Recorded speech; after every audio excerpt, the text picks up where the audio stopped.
I'm so happy to be and really honored to speak at this event. And I thank you. It's an incredible platform. I love to connect with Nigerians, especially in my region, and this really is my region. Um, so I'm passionate to see this region grow and excel, and the region is teeming with so much potential. So, like I've often said, you know, there are many ways to actually discuss the heartbeat of the South and Southeast. Um, and we need to figure out how to keep that heartbeat going.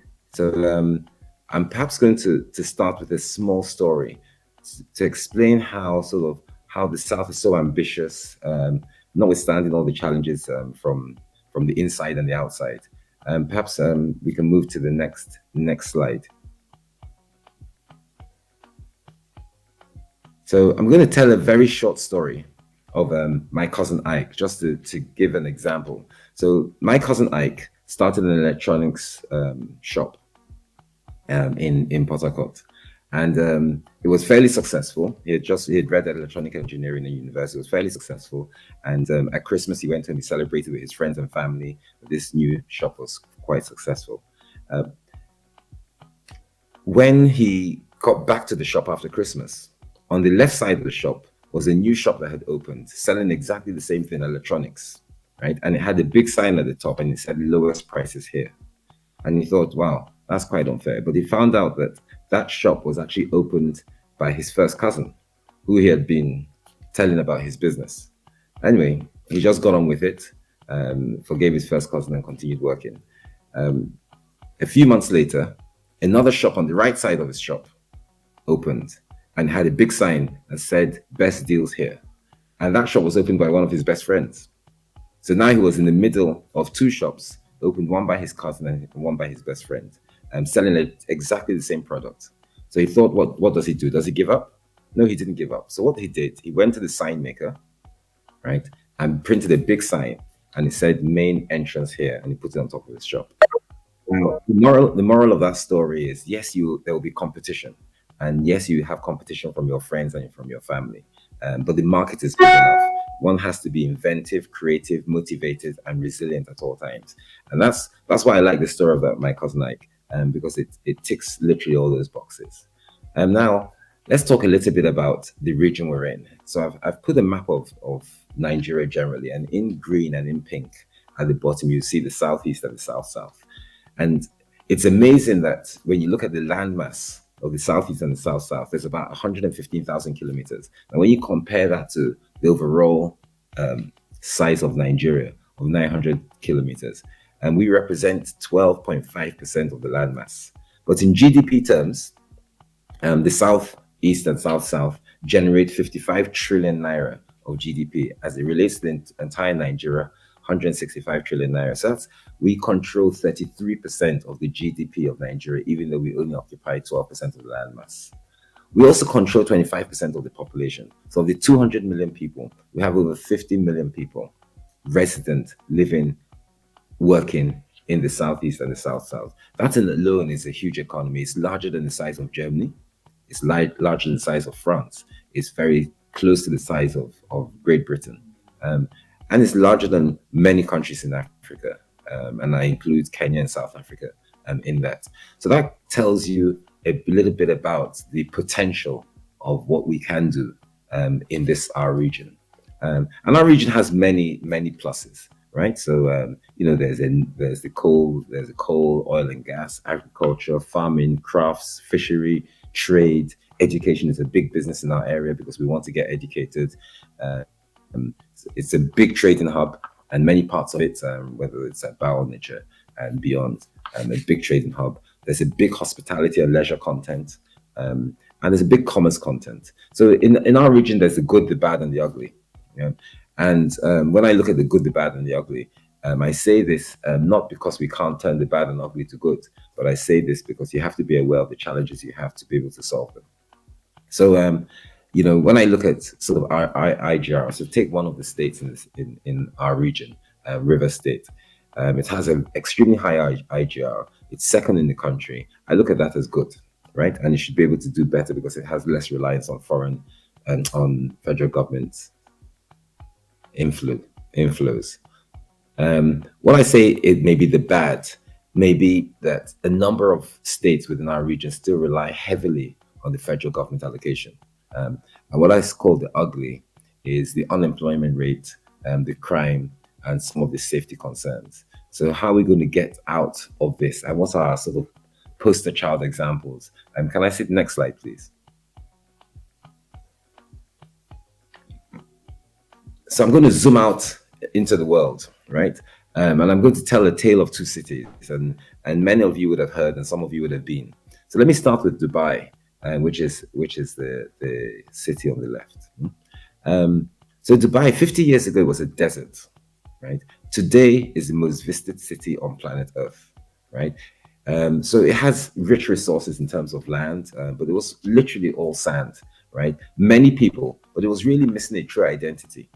And Sheikh Mohammed, when he took over from his father, a few decades ago, about three to 4 decades ago, decided to give this place a purpose. And what he did, he looked at what they had and he thought, well, you know what? Where we sit here, we are within, if you drew an 8-hour flight radius, they were within 3/4 of the world's population. So he thought to himself, let's use this to create a hub. A lot of people used to sort of pass through when they were going from one area, but Dubai, if you look at the map, it connects basically the east to the west, right? So he decided to develop the seaport, decided to develop the airports, decided to develop sort of the hotels and the hospitality industry to ensure that people stopped over, spent time. And when people stop over and spend time, they generally trade. And over the last 40 years, Dubai has grown into one of the largest economies outside the first world nations. But it is the most visited place on earth. And you can see that the future is extremely bright. So I tell this story because I think we have in our region the potential to achieve this. Let me move on to the Singapore story. So many of you would have heard of Singapore. 50 years ago, it was a fisherman's village. Singapore actually gained its independence from the UK, just like Nigeria, 5 years later than Nigeria had, right? So I think it was 1965, right? But today, right, it is the most admired nation on earth. Its passport is the most considered on earth.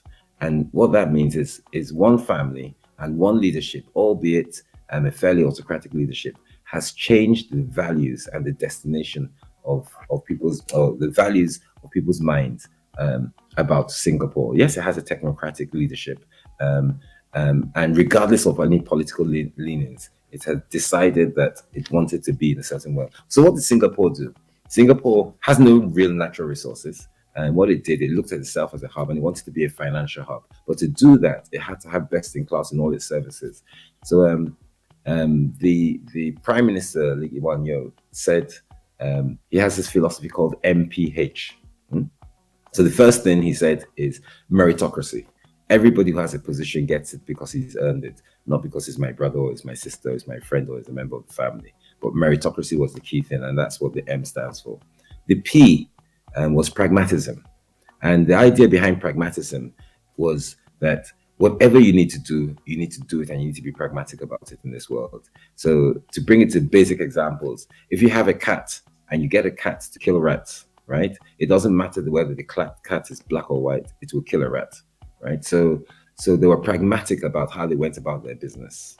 The H is honesty. And, it's a much overused word because many people think they're honest, but many people have not been tested in terms of their honesty.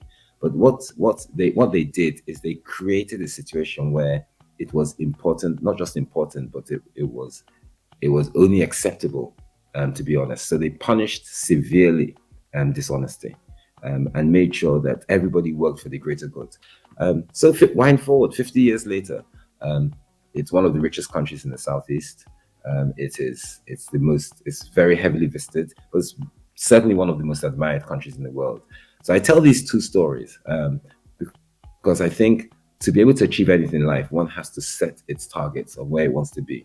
So we want to be the best in Africa, and this is our region. We want this region to be the best in Nigeria. We have the potential to do that, and we have the resources to do that, and we have the people, and we have the market size. So what's stopping us? And I'm going to come on to a little bit of that later. But Next slide, please. So I would say the basic issues that challenge us, if you like, are these issues I've listed here. Insecurity. We need to find a way to conquer this. No area can thrive where there's no security. So it's so important to make our area safe and relaxed, and everybody sort of does the right things. The rule of law has to be upheld, right? So you sign a contract, your word needs to be your bond, and the courts need to be able to deal with that. So we need to find a way to ensure that our leaders ensure that the rule of law always prevails and there's fairness. Taxation needs to be a lot fairer, needs to be a lot more welcoming to bring external investment. We need to create an enabling environment, and I'm sure we've heard of that a lot of times. So the regulatory environment needs to provide incentives for foreign organizations and national organizations and regional organizations to come in. Access to finance is important, and I'm going to speak a little bit more about that and the various sources of finance that may be available that some people may know or may not know. And then the human resources. So we need to keep our best people. There's no point they leaving. We have a lot of youth, and that's both it's both an opportunity and a threat, because you need to get the youth to work and to be valuable to society. And I think one of the things that we have in the Southeast is a lot of people, a lot of youth, very energetic, very resilient, and we need to make that a positive outcome. So next slide, please. Let's see some of the advantages. So some of the advantages we have that we can sort of lean on here are one of the things I call the demographic dividend. And what that really is about, this energetic youth I was talking about. The youth in our region are resilient, they're brilliant, extremely smart. I understand the median age is about 27, the average age is about 19. With that sort of force, we need to ensure that everybody who comes into that sort of youth prospect, and I'll say the ages of people between 20 and 40 are the most valuable people in society. And it's important that those people are given all the tools necessary to achieve their dreams. So one of the things I do in my personal life, and I'd like everybody to do that, is help people around you, but most importantly, help the people and mentor the people between the age of 20 and 40. Make sure they start businesses, make sure they get good jobs, and make sure they do the right things, and make sure they work for the greater good and pursue things in a way so well and so uniquely that other people can't stop talking about them. And that's very important. That's what I basically call the Olympic mindset. So we need to give our youth the Olympic mindset so we can climb these hills and achieve some of the things that were achieved in places like Dubai and Singapore. Natural resources. We have a lot of natural resources: oil, gas, coal, fishing, timber, wheat, minerals. So there's a lot of agriculture as well. So we need to figure out how to work around all these things and not just stick with the oil and gas story. So I'm going to talk about how we can diversify and use the background of oil and gas or agriculture or fishing or hospitality to create our businesses that will inspire this region. Diversification. We need to attract more people to our seaport, and we need to get people out of Lagos and get them into Port Harcourt. And to do that, we need to create infrastructure, security. And I always say there's nothing better than when you're from a place, to trade in that place, to do things in that place, and to create the market for the people in that place. But to do that, we have to make sure all the economic indicators are right. So we have to call on our leaders and hold our leaders responsible for producing that. Industry. We need to develop our industry. We need to develop our manufacturing and infrastructure industry. We need to develop our essential services. I mean, some of the big trading districts in, say, Onitsha and Aba, the education. There are lots of universities, a lot of high institutions. We need to develop that. Our leisure and hospitality sector, and we need to develop that. Next slide, please. So there's several opportunities, and I'm going to name a few. So let me start with the leisure and hospitality sector. Just because of the nature of the south and the southeast, we've got a good water line. We are well positioned in the country. 55 million consumers literally around us. We control one third of the GDP of the country. So we should be able to trade together. Now, one of the things that has happened recently in the world, ever since COVID, is is the borders between work and leisure have changed, and the way people spend their time and spend their money. Leisure plays a very big part in it. And if you look at some of the most successful cities and most successful states in the world, and I've spoken about Singapore and Dubai, I can speak about Florida and Las Vegas, New York, London, Paris, Munich. They all thrive on tourism and hospitality. And to be able to create this tourism and hospitality hub, there are a number of boxes that have to be ticked. We need to develop our infrastructure. We need to make sure it's secure and safe. We need to be able to get people in and out, and we need to beautify. The place needs to be nice. So I think in terms of businesses, the technology business that deals with hospitality. So whether it's booking rooms or taking people to hospitality sites or assessing sort of food in restaurants and bars, or or just basically joining people. But any technology that introduces a buyer and a seller usually does extremely well. And these are billion-dollar businesses around the world. Within our community, we have the opportunity to do the same. So my plea and shout out there is you, all you brilliant people and young people, focus a lot on that. Oil and gas is not the only way. So in terms of finance, and there are various sources of finance. So apart from sort of the normal bank finance and friends and family, there's different programs, and one has to investigate what those programs are. There's something called the Anchor Borrowers Program, where and it's run by the federal government, and it's targeted towards agriculture. So if you're involved in anything to do with agriculture, um, it's a good way, and you access it through the banks. But you have to know what it's called when you go to the banks. And it's called the Anchors Borrower Program. And another one is the Bank of Agriculture loans. So again, targeted agriculture, and then I know states like Ebonyi State have huge agriculture, livestock, crop production, farming. So the agribusiness there is growing, and in a few other states around this the south and the southeast. So one must try to Bank of Agriculture loans. And there's a Nigerian incentive-based risk-sharing system.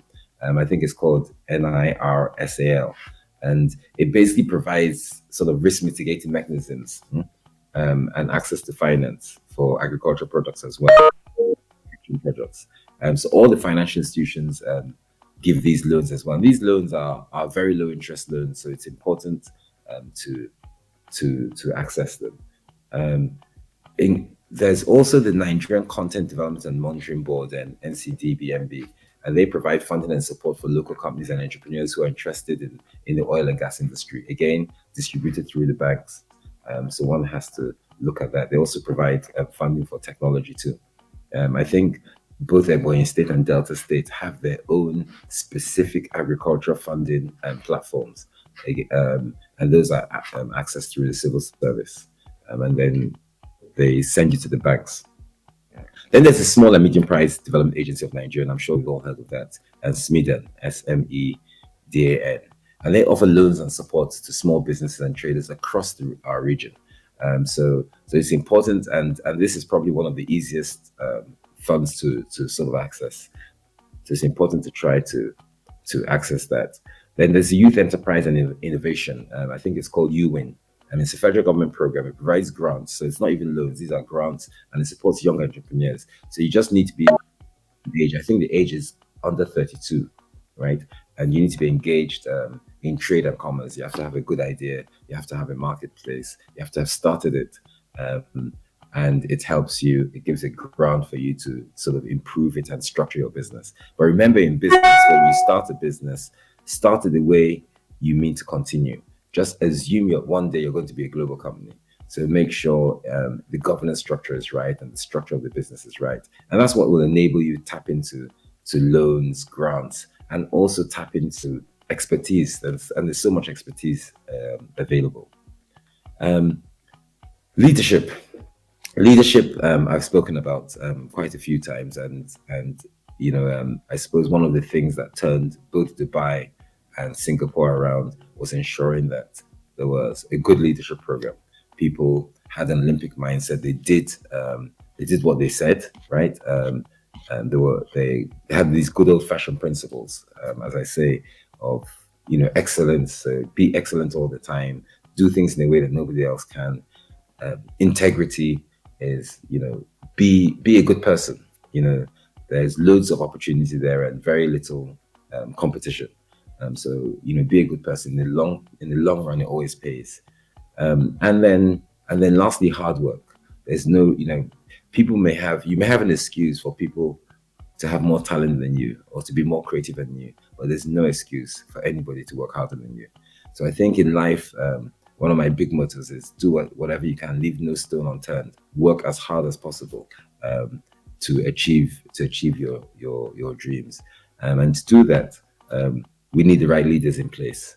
So I think it's very important for people to ensure that you have the right leaders, you hold your leaders accountable, and you make sure that your dreams and the dreams of the majority are taken as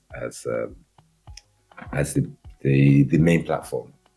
So I've talked about the leisure hub, and so whether it's sorting out our airports, and I know Akwa Ibom with Ibom Air, and some of the things that they've done regarding, or they intend to do regarding their beach. There's a whole leisure hub that's growing there, but the entire region, has so much to offer as a leisure hub. So people should be able to move around in different regions. So I'll ask people to look at this. You may or may not know that 1 in 10 people on planet Earth are employed by the leisure and hospitality industry. It accounts for 11% of global GDP, right? It is probably the fastest growing and the biggest spread business in the world, right? And leisure and hospitality covers everything, to relaxation, to sports to some extent, and to sort of hotels and accommodation and stuff like that. The barriers to entry are extremely low, and the rewards are extremely high when done properly and done in a way where nobody else can. But one needs the right environment for that. One of the other things I'll talk about is technology, and I know this conference focuses a lot on that. And I'll say technology, not technology for technology's sake, but technology that brings the best practices of what we need. So what have I said before? Any technology that links a buyer and a seller is bound to do well. I'm sure we've heard of things like the digital escrow technology, and it's used quite heavily outside the country. We need to begin to develop our own brand to link buyers and sellers and create some transparency and authenticity between those two platforms. Technology that deals with biometrics and identifies people and ensures, so whether you use it in payroll to ensure there are no ghost workers, or you use it for access to and privileges for different people. But any technology that deals with biometrics is always very helpful and always very good. Technology that deals with transparency, posting budgets, performance, contracts online, just putting things online that different people can see.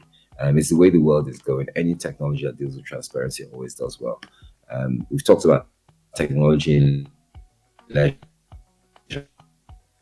it's where we can go in on, find buyers and sellers or providers of services. Technology in trading, there are just so many opportunities to introduce technology in our own trading environment, and in our region we trade a lot. So there's a big opportunity for that. Technology in agriculture as well. There's a huge opportunity for that. So I'll encourage people to look at that. Obviously, Nigeria's land is very fertile. In our region, in the southeast and the south, we've got so much land and so much opportunity for agriculture. And the technology in terms of actually relating to agriculture, I think what's it called? It's called from farm to table, right? But the whole value chain of agriculture requires a technology input. And it's something I think we all have to work on a little bit more. So next slide, please.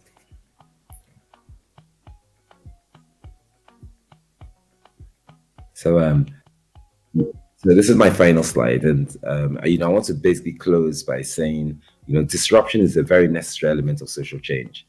So one should not be concerned when the road is very rugged and is under construction. And the point I'm trying to make basically is that the path to success is always rugged and under construction. But one of the key things, as I said, simple old fashioned principles of hard work, integrity, and excellence always do well. If there was one message I would like to leave you with, it's, be a good person. There's so much opportunity, there's so little competition.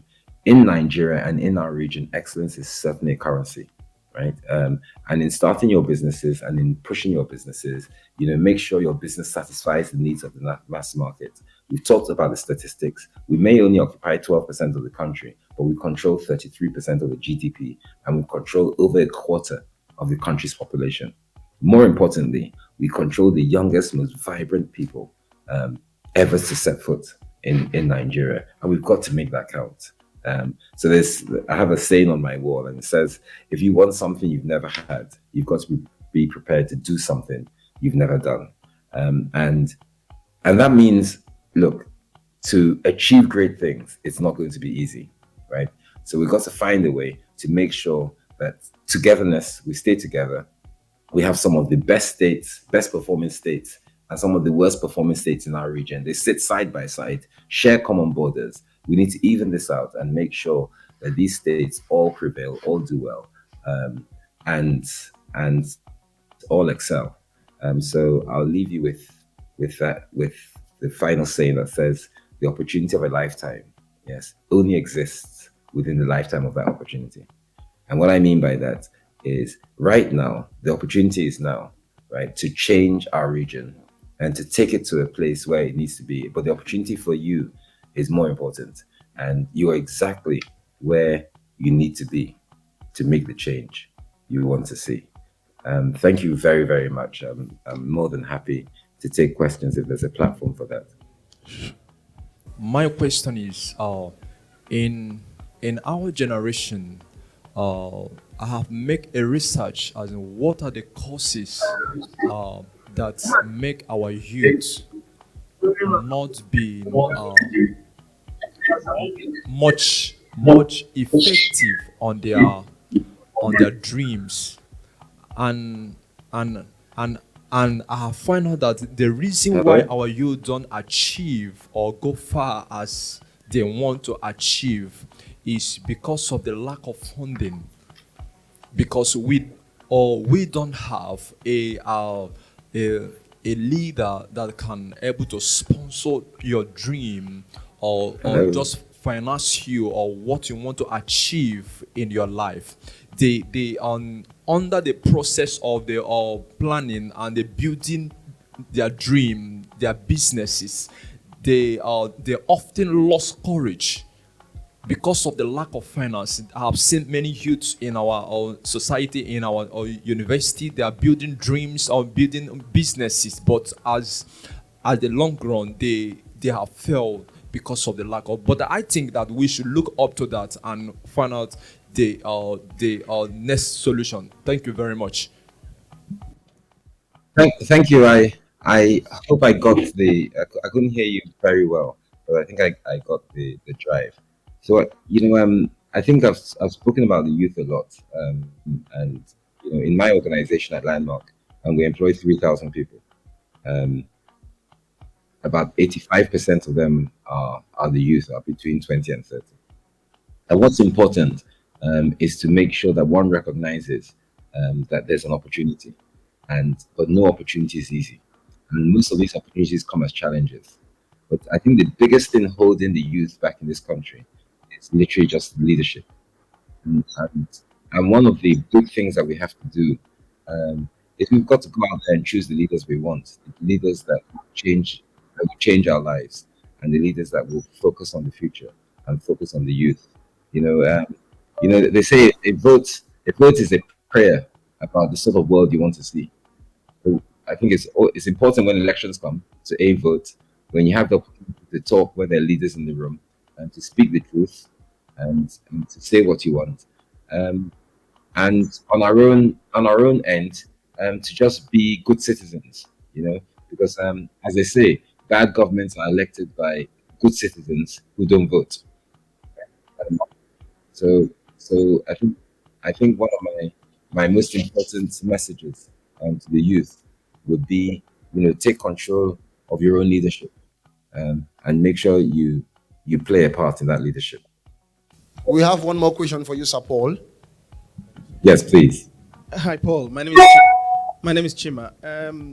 And my question would be around what sort of things you can, tips, will be quick tips you can give to folks who might want to do what you have done globally, which is providing mixed use spaces.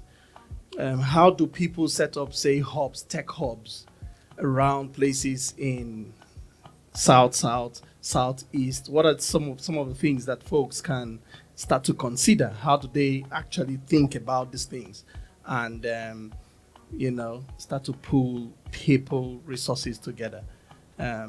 Tips. I know it's the question requires probably more time, but just some tips on how people can start to think about it. How do they get together places for mixed use? If that makes sense. Yes, thank you very much.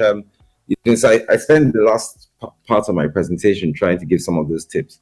I love the idea of a tech hub, and I think there are quite a few in our region, in the south and southeast. What's more important than the platform is what the individual chooses to do.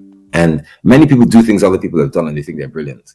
But the truth is, they're not necessarily brilliant. I would say that whatever you do in technology, focus on something that's for the greater good, for the masses, right?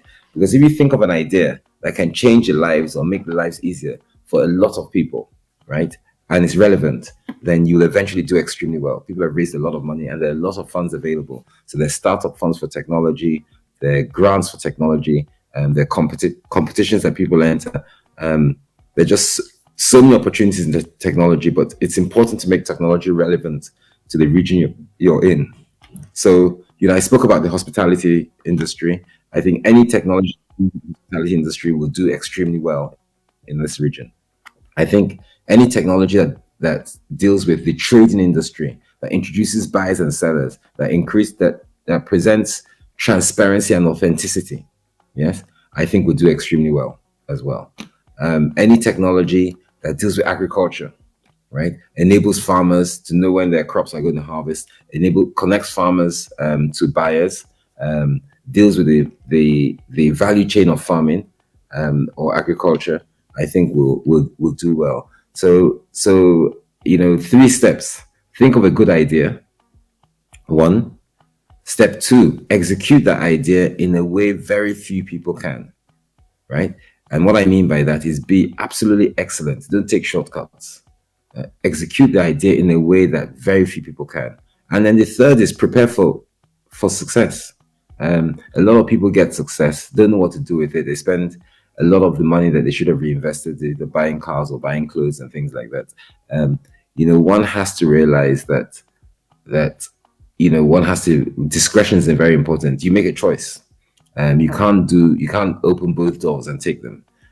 So if you're preparing for success, then there's sacrifices the other side of the coin. You're going to sacrifice your time. You're going to sacrifice spending time with friends and family. You're going to sacrifice some of the things that your mates like to do, and you're going to sacrifice some of the good things of life. I mean, you're going to do that today, so tomorrow you will do extremely well. So I think just acknowledge that sacrifice is required to succeed, and that sacrifice sometimes is extremely costly. Thank you very much, Sir Paul.